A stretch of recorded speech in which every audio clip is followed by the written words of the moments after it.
चलिए साहब, एक फली और बहुफली पादप के बाद जो हमने देख लिया था, एक फली पादप क्या है, बहुफली पादप क्या है, तो अभी हम बात करते हैं पुष्पीय पादपों में जनन।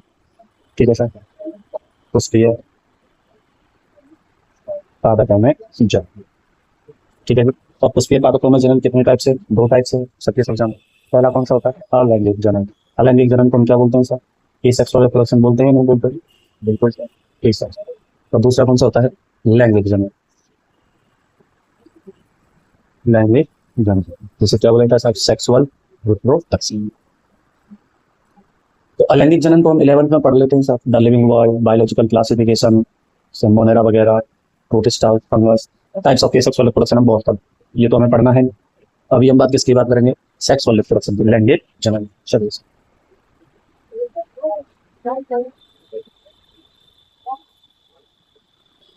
लैंगिक जनन in English called sexual reproduction. चलिए सर, REPD की power n is that means reproduction. ये कोई नया तरीका नहीं है, बस शॉर्ट्स में लिख सकते हो, कर सकते हो। लैंगिक जनन। अब लैंगिक जनन को अपन फर्दर 3 पार्ट्स में डिवाइड कर सकते हैं। कितने पार्ट्स में डिवाइड कर सकते हैं? 3 पार्ट्स। सर 3 पार्ट्स में क्यों डिवाइड कर सकते हैं? क्योंकि आप ऐसे समझिए, लैंगिक जनन के अंदर होते हैं सर घटना। क्या होती है लैंगिक जनन के अंदर? घटना। घटनाओं को क्या बोला जाता है? इवेंट्स बोला जाता है। घटनाओं को क्या बोला जाता है? इवेंट्स। ठीक है। कितने टाइप्स होंगे? 3। आप जानते ही हो, 12th में काफी बड़ा पड़ता है सर, सेक्सुअल रिप्रोडक्शन इवेंट्स। हम हेडिंग सब हेडिंग सब भूल जाते हैं। क्या हम एक बार एक आउटलाइन देख लें लैंगिक जनन, जब हम पुष्पों में देखें, पादपों में देखें, तो वो कैसे हो रहा है? उसके अंदर घटनाएं हैं, और वो घटनाओं को हम मेनली 3 पार्ट्स में डिवाइड कर सकते हैं। एक होते हैं निषेचन पूर्व। पहला कौन सा हुआ सर? निषेचन पूर्व। संरचना एवं घटना।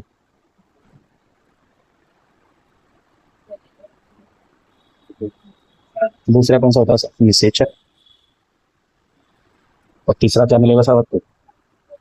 निषेचन पश्च।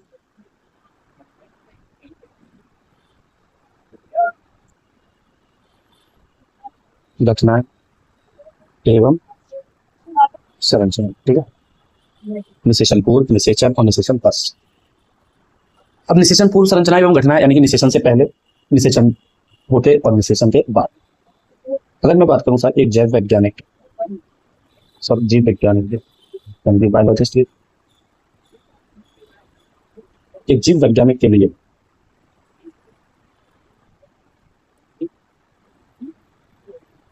उस आकारिकी एवं भ्रूणकीय, आकार के एवं भ्रूणकीय, आश्चर्य तथा लैंगिक जनन, आश्चर्य तथा लैंगिक जनन स्तर।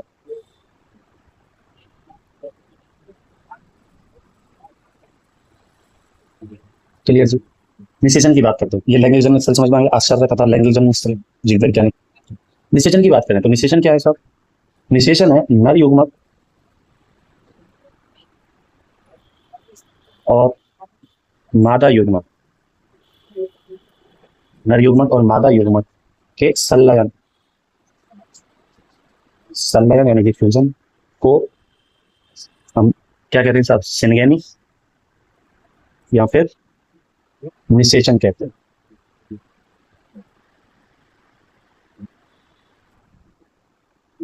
ठीक है। तीसरा क्या है? निषेचन पश्च, यानी कि निषेचन होने के बाद। ठीक है। तो निषेचन के उपरांत प्राइमरी या प्राथमिक भ्रूणकोश कोशिका या भ्रूणकोश का निर्माण होता है। क्लियर जी? तो ऐसे लिख दूं मैं, भ्रूणकोश का निर्माण। ठीक है। किसका निर्माण होता है साहब? भ्रूणकोश का निर्माण। तो अब देखो यहाँ पे नर युग्मक और मादा युग्मक ये निषेचन से पहले की घटना में बन चुके होंगे, और इनका फ्यूजन होना क्या कहलाता है? निषेचन। और इनसे एक जाइगोट बनना या एक प्लांट का बनना, ये निषेचन के बाद भ्रूण का बनना। किसका बनना? भ्रूण का बनना। आगे समझ में? दो सेल। अब इसके अंदर कौन कौन सी घटनाएं होती हैं, कैसी घटनाएं होती हैं, क्या उनको सब हम एक बार हेडिंग सब हेडिंग करके नहीं पढ़ लो, सिर्फ आउटलाइन, ताकि हमें पता रहे कौन सी घटना किधर। बोलो, बहुत बढ़िया से पढ़ लो। तो सबसे पहले जैसे इसके अंदर आएगा नर जननांग, ठीक है, क्योंकि पहले मेल गणित बनाओ फिर फीमेल गणित बनाओ। क्लियर? तो नर जननांग कौन बनाता है? उमंग बनाता है कि नहीं बनाता? तो सबसे पहले हम बात करेंगे किसकी? नर जनना।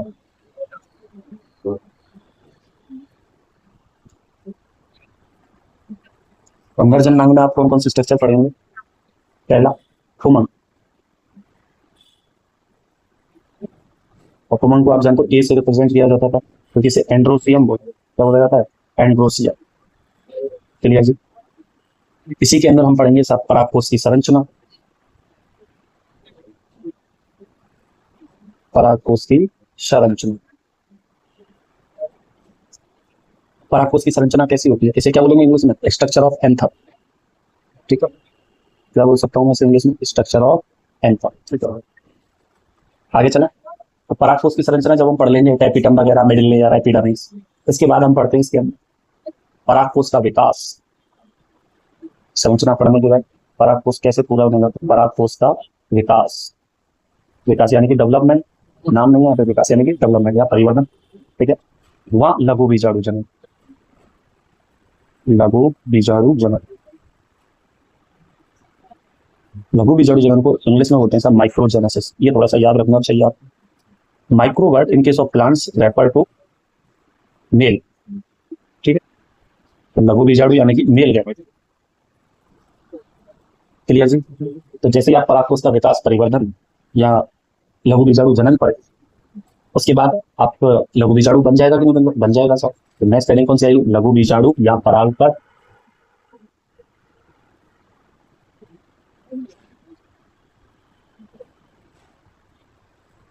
लघु बीजाणु या परागकण। अब लघु बीजाणु को इंग्लिश में क्या बोलते हैं? माइक्रोजेनेसिस। और परागकण को क्या बोलेंगे? Pollen grain.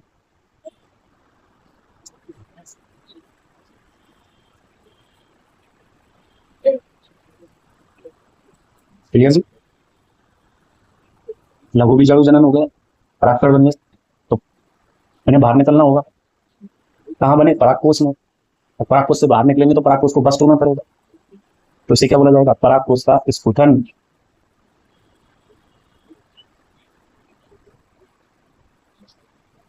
परागकोश का स्फुटन। क्या बोल सकते हो? यही सेंस ऑफ एंथर। और जैसे ही परागकोश का स्फुटन होएगा तो उसके अंदर से कौन निकलेंगे? गैमेट्स निकलेंगे या नहीं निकलेंगे? युग्मक। ठीक है, तो चूंकि मेल की बात चल रही है, कौन निकलेगा था? नर युग्मक जनन।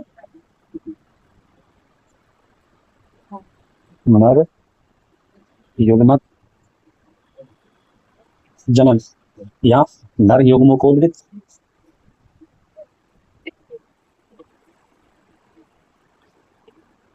या नर युग्मकोद्गीत का परिवर्तन।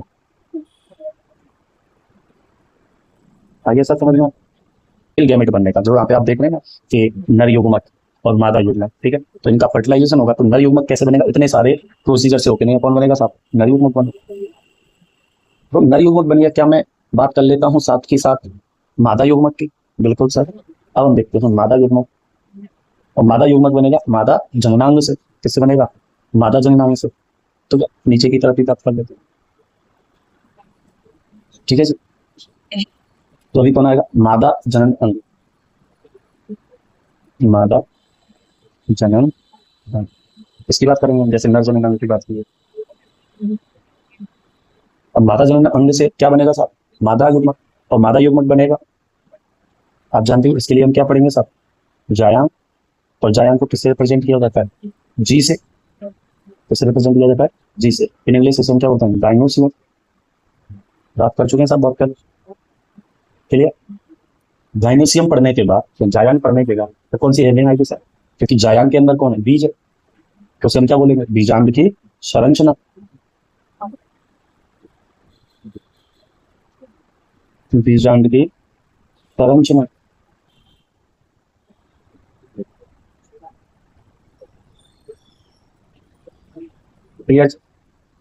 बीजांड की संरचना में बीजांडों के बीजांड के प्रकार भी होंगे, तो संरचना। बिल्कुल सर।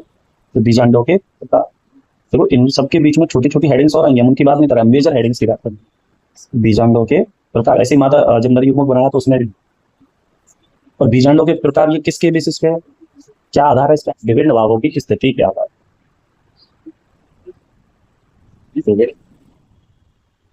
भागों की स्थिति के आधार पर। ये कौन हो गए? बीजांडों के प्रकार। अब जब आप बीजांडों के प्रकार पढ़ेंगे तो फिर गैमेट बनना चाहिए कि नहीं बनना चाहिए? बिल्कुल सर, गैमेट बनोगे। और गैमेट बनने को हम क्या बोलेंगे? गुरु बीजाणुजन। क्या बोलेंगे सर? गुरु बीजाणुजन। जबकि नर के बनने को क्या बोलते हैं? नर के बीजाणु का बनना क्या रहता है? लघु बीजाणुजन। जबकि यहाँ पे क्या है? गुरु बीजाणुजन। In English called megasporogenesis. आ रहा है समझ में? मेगा और mega word refer females and micro refer to males in case of plant. Clear जी? गुरु बीजाणुजन।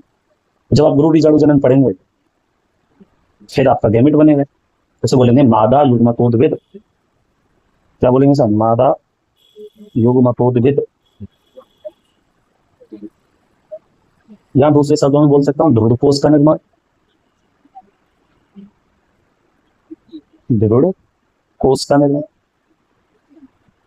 क्लियर? कोई भी कंफ्यूज नहीं होगा सर। ध्रुवकोश का निर्माण तो पश्च घटनाओं में आता है। पश्च घटनाओं में सब कोश है, नॉट कोश।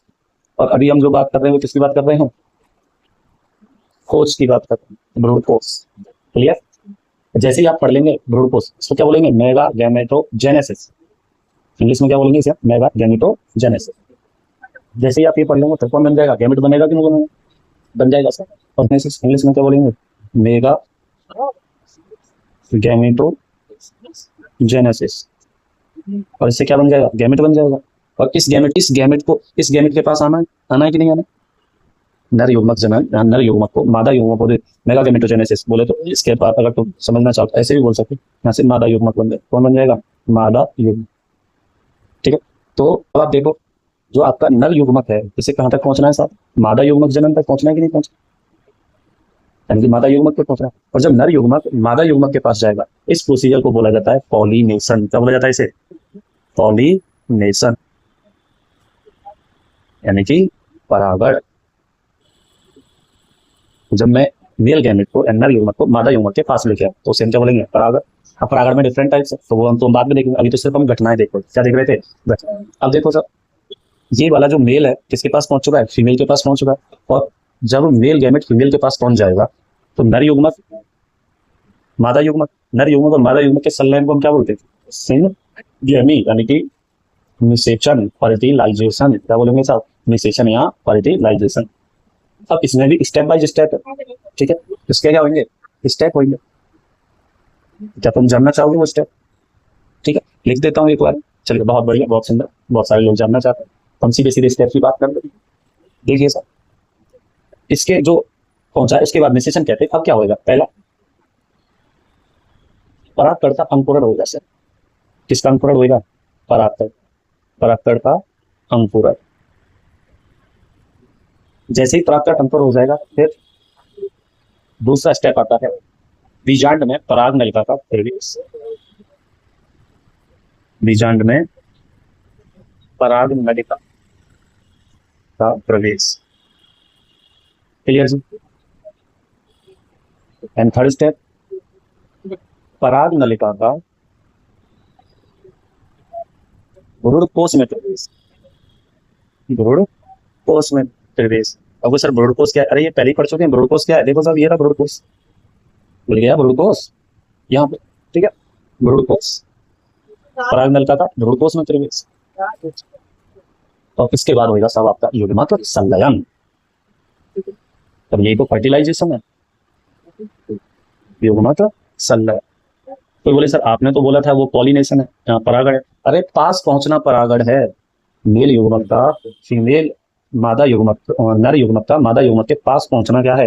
परागण है। पास पहुंचने के बाद जो स्टेप होंगे वो ये है: परागकण का अंकुरण, बीजांड में पराग नलिका का प्रवेश, पराग नलिका का भ्रूणकोश में प्रवेश, फिर युग्मक संलयन। और ये होता है आपका कौन? फर्टिलाइजेशन। क्लियर?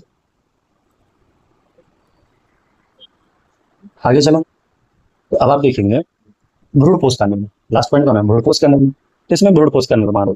ठीक है सर, इसमें भी स्टेप है। हाँ, भ्रूणकोश का निर्माण के यहाँ पे भी क्या है साहब? स्टेप। क्या आप जानना चाहेंगे? बहुत बढ़िया। ठीक है सर, देखो पहला आएगा केंद्र की है या मुक्त केंद्र की है भ्रूणकोश। पहला कौन सा आएगा? केंद्र की है या मुक्त केंद्र की?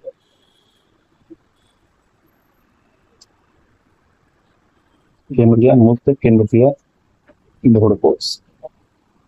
क्लियर जी। दूसरा कोशिकीय भ्रूणपोष।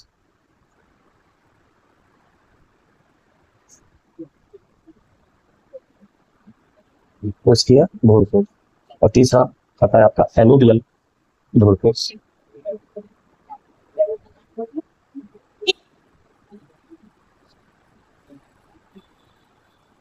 जी वो एंडोस्पर्म जो है वो न्यूक्लियर एंडोस्पर्म बोल सकते हैं, सेलुलर एंडोस्पर्म बोल सकते हैं, और हेलोडियल इन इंग्लिश। हिंदी में केंद्रीय, कोशिकीय और हेलोडियल। क्लियर है। तो ये हमारे बेसिक्स थे। ठीक है, यहाँ मैं बोलूँ ये चैप्टर की एक आउटलाइन है कि लैंगिक जन्म। ठीक है, छोटा करके देख सकते, ये देखिए लैंगिक जन्म घटना इवेंट्स, 3 इवेंट्स है, निषेचन से पहले का, निषेचन और निषेचन के बाद। तो निषेचन के पहले हमें, ठीक है, अब मैं डायग्रामेटिकली अगर इसे दिखाना चाहूँ तो आप ऐसे समझिए इसे डायग्रामेटिक। ठीक है, देखिए सर 3 स्टेप, अगर आप इंग्लिश में बोले 3 स्टेप है। पहला निषेचन से पहले था, पूर्व। दूसरा निषेचन, और तीसरा है पश्च। ठीक है, तो पूर्व निषेचन क्या है? मेल गैमेट और फीमेल गैमेट यानी मादा युग्मक नर युग्मक का संलयन। तो पूर्व में मुझे पहले कौन बनाना पड़ेगा? एक तो मेल युग्मक बनाना पड़ेगा, एक फीमेल युग्मक बनाना। ये सब मेल युग्मक हो गया, ये कौन हो गया? मेल युग्मक, और ये कौन हो गया? फीमेल युग्मक। मेल युग्मक। ठीक है, अब मेल युग्मक को मुझे कहाँ पहुंचाना है? फीमेल युग्मक के पास। ये क्या कहलाता है? परागण। क्या कहलाता है? ये परागण। ठीक है, अब आ गया, जब ये पास में आ गया, ऐसे करके ये पास में आ गया। ठीक है, और जब ये पास में आ जाएगा तो ये क्या करेंगे? आपस में फ्यूज हो जाएंगे, संलयन हो जाएंगे, और इस संलयन को मैं बोलूंगा क्या? फर्टिलाइजेशन। संलयन ऐसा हो गया सर, तो क्या हो गया? ये फर्टिलाइजेशन यानी निषेचन, और फर्टिलाइजेशन बोलते हैं निषेचन। और फिर निषेचन के बाद अब यहाँ से भ्रूणपोष बनेगा कि नहीं बनेगा? क्या बनेगा? भ्रूणपोष बनेगा। ये बन गया सब इनका भ्रूणपोष, और यहीं से नया प्लांट बने। अरे आ रहा है समझ में आपके? ठीक है, भ्रूण। तो ये तुम समझ रहे, ये निषेचन की मैंने आपको आउटलाइन बताई कैसे काम चलेगा। हम ये भी देखेंगे कैसे बनता है मेल फीमेल कैसे बनता है। ठीक है, बहुत